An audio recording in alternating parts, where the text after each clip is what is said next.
જે લોકો આપણી વાત ના સાંભળતા હોય એમને જો સીધા કરવા હોય, એમને સબક શીખવાડવો હોય તો દર 5 વર્ષે આપણને તક મળે છે કે નહીં?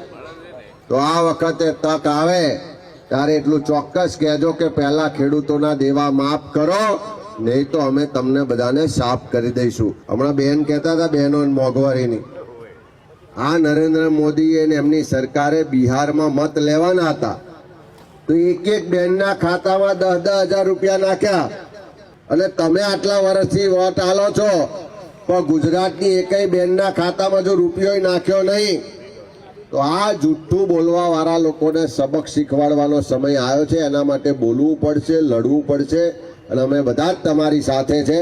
ત્યારે આવો સાથે મળી અને લોકોના હક માટે, અધિકાર માટે લડીએ. જ્યાં પણ કોઈને તકલીફ છે, પ્રશ્ન છે, એના માટે અવાજ ઉઠાવીએ એવી વિનંતી કરવા આવ્યા છે અને બધાએ ખૂબ ઉમળકાભેર સ્વાગત કર્યું. બધાનો ખૂબ ખૂબ આભાર.